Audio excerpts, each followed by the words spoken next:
sorry. Masalah jawaban saya bilang Ustadz Heri, saya dengarnya pada saat itu Ustadz Heri itu. Oke, kita kan. Dr. Richard Lee tidak menjelaskan secara gamblang namanya Ustadz Dery Sulaiman. Kita dengar videonya. Di sini tadi ada Ustadz Dery Sulaiman. Iya. Dan sudah di sini juga ada Ustadz Eri Abdul Rohim. Iya. Dengar videonya. Di sini tadi ada Ustadz Dery Sulaiman. Iya. Dan sudah di sini juga ada Ustadz Eri Abdul Rohim. Iya. Halo Sobat Fakta, Bang Pin ketemu lagi dengan Bang Pin yang terus mengabarkan fakta viral seputar selebritas tanah air yang terus saja bikin berita dan dengan berita mereka tetap eksis di ranah media. Menarik apa yang dilakukan oleh Dr. Richard untuk menjawab somasi dari pengacara dukun se-Indonesia yakni Firdaus Oyobo. Tanpa banyak kata, Dr. Richard hanya memberikan bukti-bukti. Inilah kalau orang cerdas, hanya berikan bukti-bukti saja tanpa menyanggah atau apapun. Cukup bukti itu yang akan menyanggah sendiri. Saat Firdaus mengatakan bahwa dia, Dr. Richard, tidak menyebutkan nama ustadznya, padahal di situ disebut 2 kali bahwa jelas. Di situ disebut Dery Sulaiman. Karena setelah bertemu dengan Dery Sulaiman, kicep si Firdaus Oyobo saat di podcastnya Denis Karista. Mungkin inilah yang menyebabkan Firdaus nggak enak, karena dia sebenarnya kenal dengan Ustadz Dery Sulaiman.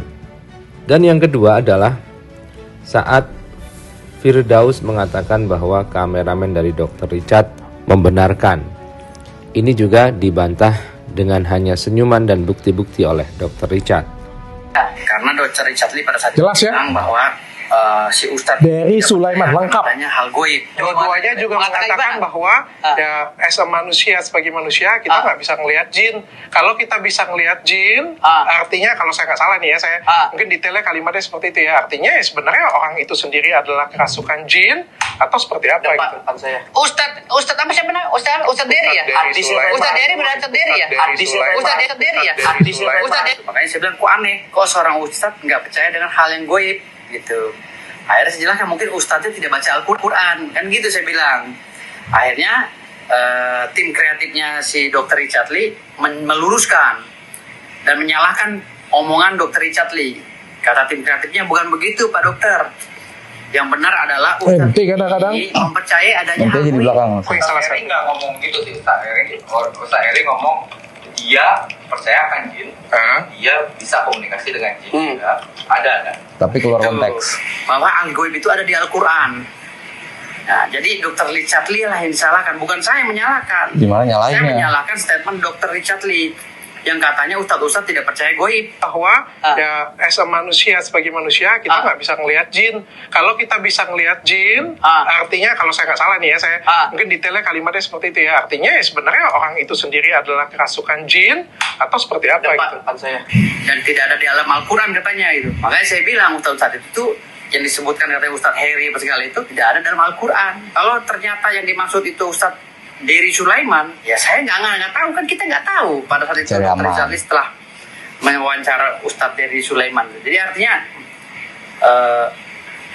statement-statement kalian itu nggak perlu lah sok pinter gitu kan. Karena kalau saya nggak pinter nggak mungkin saya mendampingi beberapa kasus besar di Indonesia, khususnya kasus artis dan kasus lainnya, kasus korupsi dan lain-lain. Jadi nggak usah lah mencari celah, mencari kesalahan kami ya sebagai tim kuasa hukum, nggak usah. Dan pengacara-pengacara yang sedang menonton juga coba ambil itibar. Gak usah koreksi-koreksi tetapi menjustifikasi, apalagi menantang. Jangan. Cukup kalian bekerja dengan kuasa kalian saja. Jangan mengkoreksi kami, karena kami juga punya tim di law firm kami ini ada. Ya, saya pikir cukup ya. Saya nggak akan komentarin lebih lanjut supaya nggak akan melebar kemana-mana. Tapi yang jelas semua jawabannya saya sudah ulangin dalam bentuk video tadi dan saya pikir itu sudah sangat menjawab. Kita akan lanjut karena di video ini panjang dia somasinya. Dan di video ini juga saya ingin protes kepada tim kreatif Dr. Richard Lee. Kenapa video pada saat kita perjanjiannya kan pada saat itu tidak diupload video diskusi kita terkait pengetesan jarum itu karena di luar. Oke, saya stop dulu sampai di sini. Ada surat perjanjian bahwa minta tidak boleh ditayangkan? Tidak ada. Nggak ada.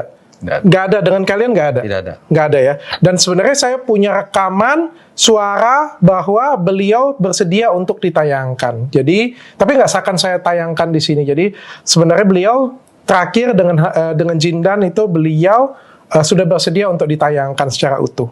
Konteks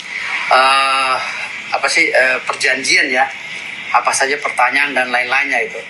Ternyata Dr. Richard Lee sudah berjanji kepada kami tidak akan mengupload untuk mengedit video yang berdurasi berapa menit itu terkait perbincangan si Habib Jindan dan Dr. Richard Lee ya, narasumber pada itu untuk pengetesan jarum suntik. Fair ya, jangan ada dendam dan sakit hati ya. Kita kan ngobrol. Iya. Sekian dong. Videoin. Ini masukin aja. Ini pembuktian kok, memang kita dari rumah udah bawa. Namun kenapa yang jarum suntik? Ketawa sendiri. Aku mau promosi dulu. Ini video di-upload gitu loh. Nah ini Richard Lee harus ganti rugi. Videoin. Ini masukin aja. Sendiri yang bilang ya. Kita nggak mau, kali ini sama dengan mencemarkan nama baik klien kami gitu. Saya minta Dr. Richard Lee ganti rugi karena ini udah termasuk melecehkan. Dan ada beberapa video kami yang sebenarnya pembahasan yang substantif ya tentang. Oke, saya stop dulu ya. Minta ganti rugi. Kalau menurut saya minta ganti rugi juga. Saya nggak mengedit video tersebut ya. Sebenarnya sengaja sih. Saya itu sebenarnya mereview kembali. Terus ada beberapa bagian yang sebenarnya saya pengen potong. Terkait misalnya dia bilang tadi Ustadz Dery tadi sebenarnya awalnya saya pengen potong karena menurut saya itu sensitif. Tapi setelah saya review semuanya, menurut saya sampai bilang dengan tim saya, nggak usah ada yang dipotong. Kenapa? Karena ketika kita memotong video, mengedit video itu sebenarnya kita bisa mengarahkan opini. Dan itu berbahaya. Justru itu amat sangat berbahaya. Makanya saya bilang, tayangkan utuh-utuh tanpa dipotong sedikit pun, biarkan netizen semua yang menilai dan yang menilai lah pokoknya kejadiannya bagaimana. Jadi saya nggak mau nanti mereka dihujat atau saya dihujat, tapi karena mengarahkan opini saya nggak mau. Kita pengen tetap objektif. Ya, saya pengen objektif ya. Kalau memang saya yang salah, silakan kritik saya. Cuma seperti itu aja. Jadi saya sengaja tidak akan mau potong apapun ya. Saya juga sudah konsultasi dengan banyak pihak dan akhirnya kita nggak potong. Nah, jadi kalau minta ganti rugi, kalau menurut saya ya nggak fair juga sih. Dari apa dia nggak bisa melakukan sesuatu, terus dia gagal, nggak bisa pembuktian, terus minta ganti rugi ke saya kan ya nggak pas juga. Terus kalau berhasil dapat hadiah iPhone dari saya, kalau gagal minta ganti rugi kan nggak pas seperti itu. Sulap merah kenapa tidak dimunculkan? Malah dimunculkan seakan-akan ingin mencari kelemahan dari tim para dukun ini, gitu loh. Dengan mengupload video yang memang tidak ada dalam schedule. Saya mensomasi Dr. Richard Lee. Nanti saya akan kirimkan surat somasi resmi kepada Dr. Richard Lee. Kenapa dia mengeluarkan video tersebut? Terima kasih. Oke. Tentang pesulap merah dan Asosiasi Dukun Indonesia, obrolannya tidak ada yang saya potong sedikit pun. Jadi dari awal sampai akhir kita ngobrol tidak ada yang dipotong sedikit pun. Masalah viral atau tidak, ya kan saya nggak bisa atur. Yang viral yang mana di masyarakat. Ya orang viralnya di menit 44, yang saya nggak bisa ngomong. Bukan yang viral tentang pesulap merah dan Asosiasi Dukun, ya saya nggak bisa ngomong yang kayak gituan punya. Oke, kita akan lanjut karena ini somasinya sudah saya jawab full. Dan juga beliau ada melakukan wawancara di media, akan saya coba jawab juga melalui video dari netizen. Jadi saya nggak akan jawab dari video dari saya. Netizen kebetulan sudah buatin untuk saya, jadi kita tinggal buatin aja.